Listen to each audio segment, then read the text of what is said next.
Well, hey, boys and girls. Do you know what time it is? It's Thorytime. That's right. And of course, it's more appropriate than ever, because now we're heading into the month of monsters, of magic, and of mischief. And, well, it's a voter year, so even more appropriate. So how about we continue things with Congress Wolf? When she hired you, Maggie promised that the two of you would hire the bulk of the campaign staff together. Looking over her schedule, you realized that she'd meant right away. Her calendar for today is packed with back-to-back interviews with people applying to be the campaign's finance director. You find yourself half hoping that some of them will be scared off by her death and won't show up, just to give you a break. But you're out of luck. You question candidate after candidate. Names and backgrounds and strengths and weaknesses start to blur together. At last, after far longer than you imagined it could have taken, the parade of interviews is over, and you're left alone in the office with a pile of resumes. The interviews have done their job, though, and you've winnowed the options down to 3 potential hires. Kendra came with a raft of high-powered references and an address book that reads like a who's who of major Republican donors. You spent most of the interview discussing the $500-a-plate dinners and exclusive fundraisers full of glitterati. Soon Lee didn't move in such a rarefied circles, but she was fresh off a major youth poverty campaign, where she'd crowdfunded a multi-million-dollar initiative over the internet.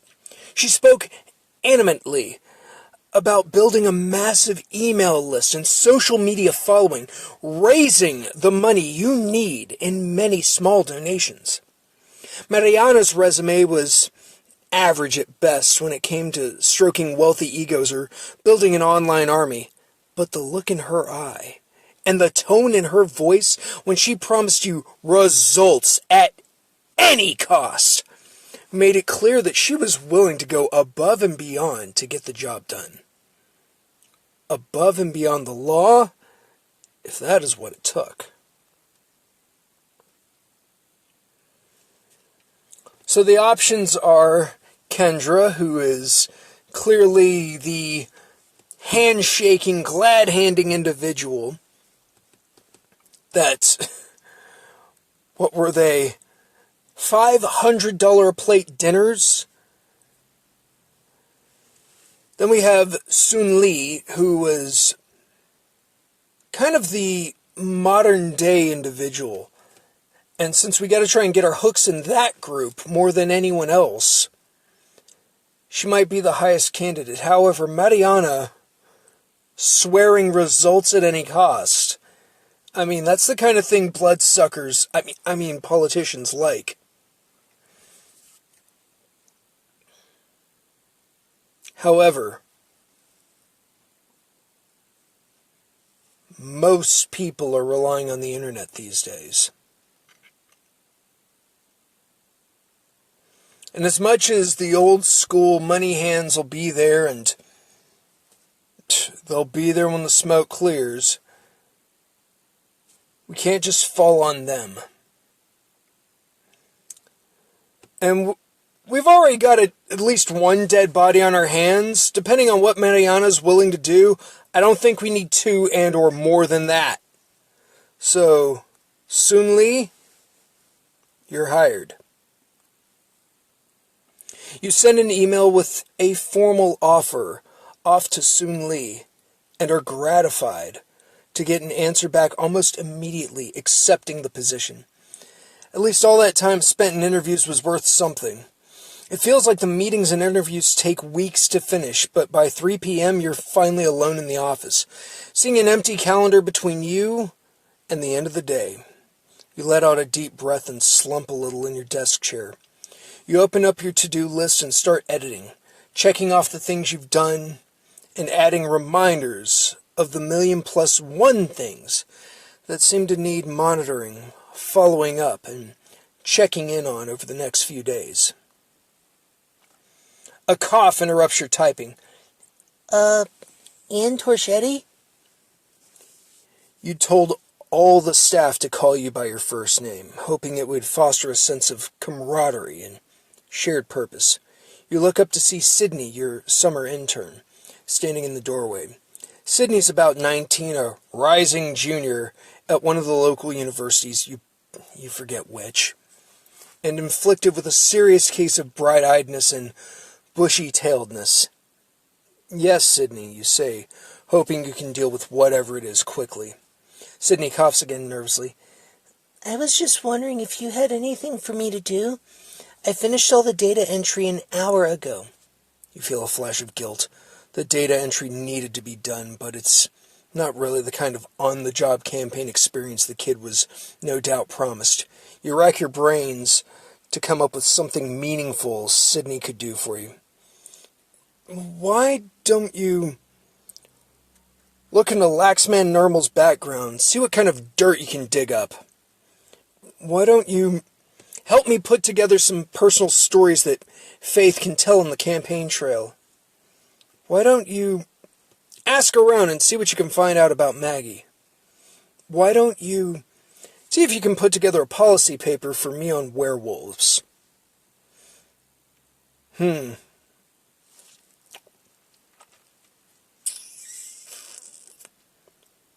I mean, all of these are appropriate. Each and every one of them. That's the trick. That's the problem. Each and every one of these is going to be good. However, I'm also trying to keep Sydney a part of the team without giving her busy work.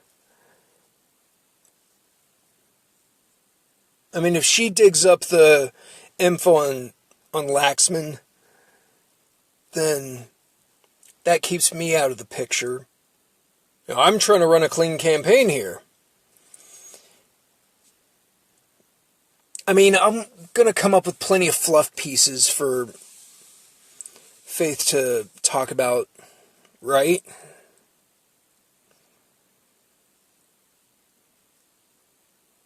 Maybe we can find... No, she's 19. She doesn't need to know anything about Maggie. I'm more than certain she knows about the werewolf situation going on. So there is that. It is an election year, and this has to be taken seriously. But I can't make that the only thing we worry about.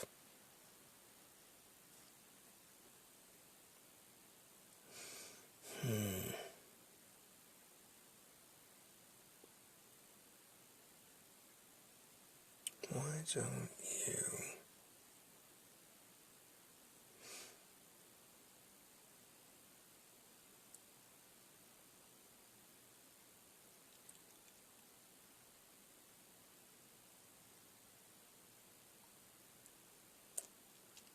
I mean, the only one that actually seems like she's a part of the team, like really is to help me put together some personal stories.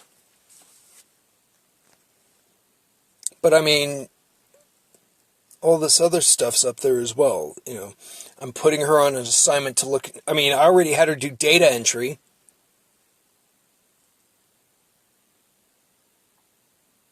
You know what? It's the season.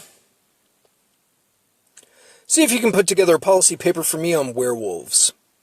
Why not? Let's see her eyes just swell. You don't expect much out of a kid with 2 years of poli-sci, but it'll be great hands-on experience, and with any luck, the paper will give you some useful starting points for your own research. Sydney's gratified expression makes you grin in response. You know, the lycanthrope rights bill is coming up soon, you say. Faith hasn't announced how she's going to vote yet, and just between you and me, she's on the fence. We need to figure out what tack to take on that bill either way. How we spin her vote will be as important as the vote itself. And with any luck, I can frame it positively enough to convince her that voting for the bill is the only way to go, you think? Sydney looks uncertain. So you want, like, polling data? Sure, you say. But I want anything else you can get, too. About voter attitudes, but also about werewolves themselves. Studies, crime rates, safety data. How contagious is lycanthropy, anyway? Anything you can find out. Anything you can find out. Sydney's expression grows more confident. I wrote a midterm paper comparing the lycanthrope rights to the lycanthrope rights movement to the gay rights movement once. Awesome, you say. I'm sure you'll do great. Encouraging shy interns really isn't one of my top skills, you think, as the office door closes, leaving you alone again. With that interruption over, you think you're finally going to get the chance to tackle the pile of emails and documents waiting for you. But before you can do more than open your inbox, your phone rings, displaying a number you don't recognize. Silently cursing whoever disturbed your contact info to the terrifying vast numbers of vendors, donors, and hangers-on the campaign has already amassed, you answer it. Hello, this is Ian Torchetti. The voice on the other end is friendly, but polished. A salesperson of some sort. Ian Torchetti, hi. This is Divya Goldhart with Brilliant Star Communications. I'm calling you about the Good Penny campaign's upcoming ad buy. Ad buy? You say. You vaguely remember seeing something from Brilliant Star among all the other vendor detritus you've been wading through. Oh! The cable ad, right. Exactly. Divya replies with a smile in her voice. Listen, the window for getting on the air during sweeps week is closing. I know you're still settling into your new position, but we need a decision today on which ad you want to run. Sure, you reply immediately, concealing the stab of panic that goes through you at that thought. Could you give me a quick rundown of the options again? Of course, Divya says. The first one is called A Friend on Your Side. It showcases the congresswoman working with her constituents to solve real problems affecting their lives. We've got some personal stories in that one. A mother whose son survived cancer because of Congresswoman Goodpenny's help. Things like that. Then we've got one we're calling In the Halls of Power. It's a video of Congresswoman Goodpenny walking around the Capitol with some really great shots of those marble staircases in the Rayburn building. It shows her talking with Speaker Harris and delivering a speech to the House, voiced over with a message about what a strong leader Goodpenny is. Next up is Business Matters. We talk about Congresswoman Goodpenny's Chamber of Commerce rating, show her at a factory opening, creating hundreds of new jobs in her district, and highlight her willingness to work with the community, business leaders, to pass legislation that keeps our economy humming. Finally, there's A Clear Choice, which showcases keynotes from some of the Congresswoman Goodpenny's top endorsements. A proven leader, experience and wisdom, a tireless worker for the district, you know, the usual feel-good stuff, from big newspapers and other names the voters will recognize. Okay. So we've got A Clear Choice, which is just fluff. Business Matters, which once again limits who we're trying to focus on. I mean, it doesn't matter how good it makes job openings look, it's still business. And we need everyone on board. In the halls of power, it's making her almost even more elitist by showing that, yeah, she can hang with them. What does it say about us? But lo and behold, I was wanting fluff pieces with legitimacy, and a friend on your side might be the best way to go. I mean, we've got a cancer patient. People eat up the cancer patient more than anything else. So, a friend on your side. Alright! A friend on your side sounds perfect, you say. We really want to play up a warm, caring image for Faith at the moment. Great, Divya says. I'll start the ball rolling. Well, one more thing, Divya, you say. I know from the notes Maggie left that the plan was to run a positive ad about Congresswoman Goodpenny rather than slinging mud at Nermal. I just want to make sure that hasn't changed. Absolutely, Divya says. We're going to be talking about the Congresswoman's strengths, not Laxman Nermal's weaknesses. Great, you say. Can you get that contract over to me right away? I'll send it over this afternoon, Divya says. Thanks for much of your time, Ian Torchetti. You hang up the phone, already mourning another half hour gone from your day, but at least you've also checked one more item off your to-do list. After far too many hours, you lift your head from the mountain of schedules, budgets, strategic plans, and emails. Through the open office door, you can see across headquarters and out the glass storefront doors, or you could if it wasn't pitch dark outside already. With a groan, you check the time on your phone, 8:30 p.m. And it's only your first day?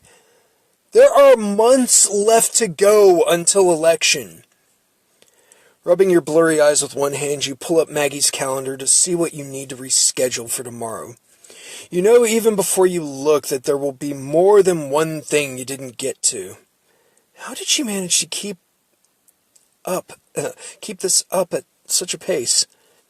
You've worked on campaigns before. You know what the hours are like. But you've never felt them slipping away from you this way. With a flash of curiosity, you click back a couple of days to see if Maggie really did manage to make all her appointments. Alas for your ego, it looks like she did. At least there's no visible evidence that she was in the habit of rescheduling them, but the entries in her calendar for yesterday catch your attention. Only 3 meetings, which is odd in itself. Most of the days on Maggie's calendar are packed, including the weekends. But it's the people she was going to meet with that really interest you. The latter 2 appointments are with people you know. Goodpenny at 10:30 and Thomas Bayer, the leader of the protesters currently camping outside Goodpenny for Congress headquarters. But the first one is just a first name. Jonas. And a phone number. It was scheduled for 6 a.m., much earlier than all her other meetings. A chill runs down your spine. Maggie hadn't been dead long when you found her. If this meeting happened as scheduled, this Jonas could be the last person who saw her alive, or he could be the one who killed her. You rack your brains and search through Maggie's emails and contacts, but you already know there's no Jonas associated with the campaign. Not a donor, not a vendor, not an employee. On an impulse, you pick up the phone and dial the number. While it's ringing, you realize that the smart thing to do would have been to call Sergeant Evans. What if this Jonas is the killer? The police took copies of Maggie's files, but maybe you could save them time by telling them Jonas is an anomaly. Jonas picks up on the 3rd ring with a mumbled hello, leaving you only seconds to figure out how you want to play this. I'll be businesslike and pretend that I think he might be a vendor I don't know about. I'll see what I can get out of him without saying outright that I don't know who he is or what he's doing on Maggie's calendar. Maybe he'll volunteer something. Or I'll just ask him right out how he knows Maggie and whether he saw her yesterday.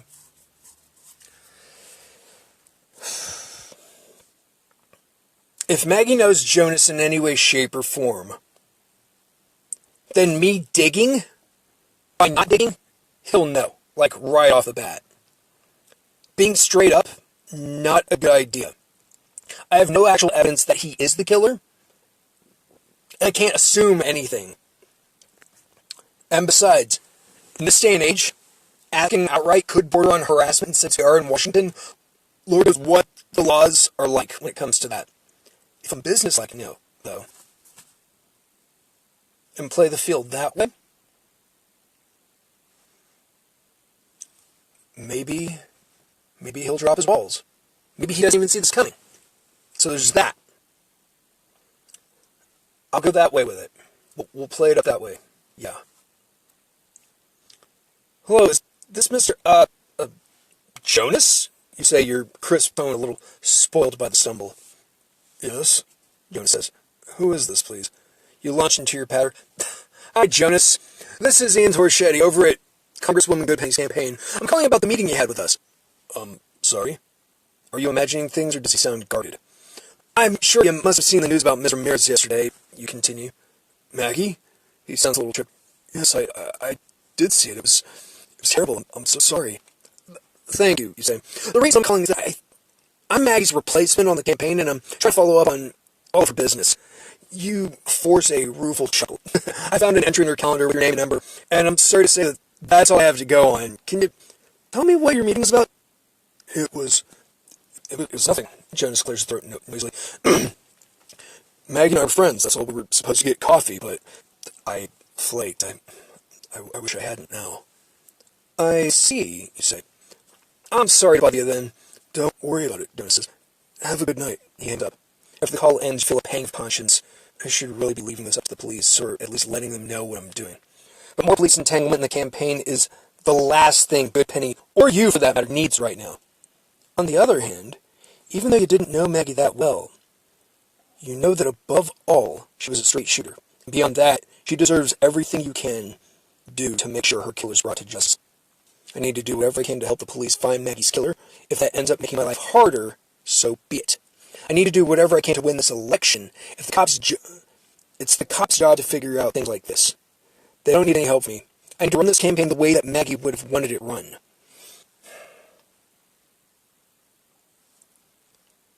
I mean, I'm Maggie's replacement. But Maggie invested so much in this. I mean, technically, I've already stepped out of line calling Jonas.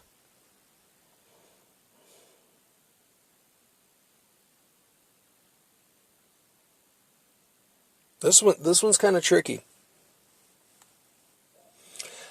I think this is where we're going to leave it, boys and girls. And this time around, why don't you leave a comment down below of which option I should take? Option A, I need to do whatever I can to help the police find Maggie's killer. Option B, I need to do whatever I can to win this election. Or option C, I need to run it the way Maggie would have. I'll even put that up as a Twitter poll. So just remember to like, share, and subscribe. Ring the bell to stay notified. And while you leave those comments and do the poll, what do you plan on dressing up as for Halloween? Or, if you're not doing a full Halloween thing, what do you cosplay as, if you do at all?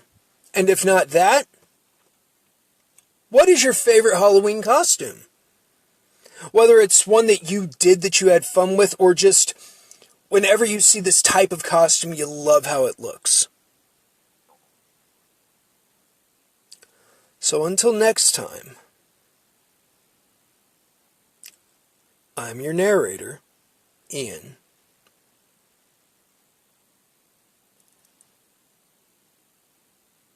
And I'll hear from you next chapter.